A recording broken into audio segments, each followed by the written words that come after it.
Magandang gabi po. Hindi pa man nakakabangon ng marami nating kababayan mula sa gupit ng hanging habagat. Isang panibagong bagyo na naman na nagbabanta, ang bagyong Helen. Posibleng mag-uulan na naman dahil paigtingin na bagyong Helen na yan ang hanging habagat. Hindi na po tayo magpapaligoy-ligoy. Makibalita tayo mula sa ating resident meteorologist, ang ating ekspertong totoo, si Ginoong Nathaniel Cruz. Mang Tani.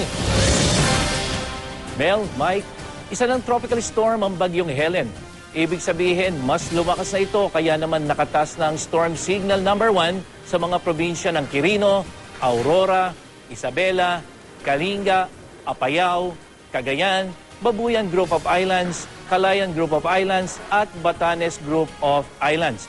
Huling namataan ng pag-asa si bagyong Helen sa layong 430 kilometers dito sa may east of Casiguran, Aurora. Taglay nito ngayon ang lakas ng hangin aabot sa 65 km per hour near the center at bugsong 80 km per hour.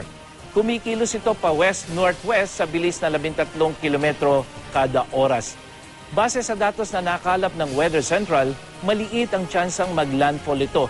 At kung magpapatuloy ito sa kanyang direksyon at bilis, pagkatapos itong tumawid sa extreme northern Luzon sa Miyerkules, ay lalabas na ito ng par sa Huwebes. Mang Tani, ang tanong ang ng marami ngayon, yung bang bagyong Helen na yan ay magdadala ng ulan na buhos katulad ng isang linggo dahil sa habagat? Mang Tani? Mike, ngayon pa lamang nagbababala na tayo sa ating mga kapuso, lalo na doon sa mga lugar na binaha. Bagamat hindi kasing lakas ng epekto ng habagat, yung dalang ulan ni bagyong Helen, kailangan pa rin natin mag-ingat dahil saturated na yung ating lupa. O kung ikukumpara ito sa isang sponge, punong-puno na ito ng tubig, kaya wala na itong kakayahang humigo pa ng karagdagang tubig. Kaya mas mabilis na ang pagbaha at mas malaki rin ang tsansang magka-landslide.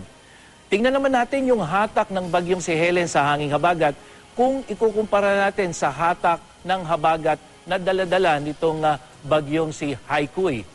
Ang mangyayari kasi, Mike, ay itong si Haikui, na dito yan dumaan dito sa may northern part ng ating Philippine Area of Responsibility.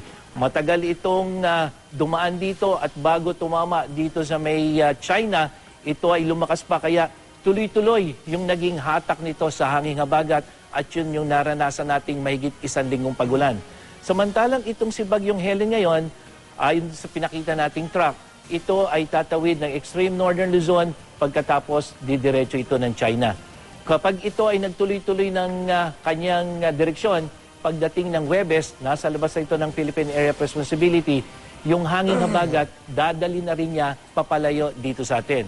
Yun nga lamang, kahit nga sabi natin na hindi masyadong maulan dahil mas mahina itong bagyong si Helen, dahil super saturated na yung mga lupa natin, ay magiging mas matulin ang pagbaha. Magiging maulan din sa malaking bahagi ng Luzon, kasama na yung mga binahang lugar noong 1 linggo. At kung titingnan natin itong mapang ito, yun pong Metro Manila, makikita natin yung mga may kulay pula at kulay dilaw. Yan yung mga malalakas sa pagulan, dulot naman ng thunderstorm na nakapaloob dyan sa umiihip na hanging habagat. Kaya inaalerto natin yung mga nasa Camarines Provinces, Quezon, Rizal, Bulacan, Pampanga, Laguna, Cavite, Batangas, Mindoro, Bataan, Zambales at Metro Manila. Babala rin natin sa mga mangingisda at maglalayag, maalon pong muli ang karagatan, lalong-lalo na dito sa seaboard ng Central at Southern Luzon kasama yung Kabisayaan. So ito pong western section, northern at eastern seaboard, sanhi po yan ng pinagsamang epekto nitong bagyong si Helen at ng papalakas na hanging habagat. Kaya kung maaari po, huwag muna kayong pumalaot at para po sa karagdagang detalye, pumunta lamang po sa GMA News Weather page.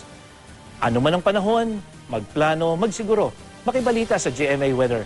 Ako po si Nathaniel Cruz para sa I Am Ready, serbisyong totoo ng GMA News. Mike? Maraming salamat, Mang Tani.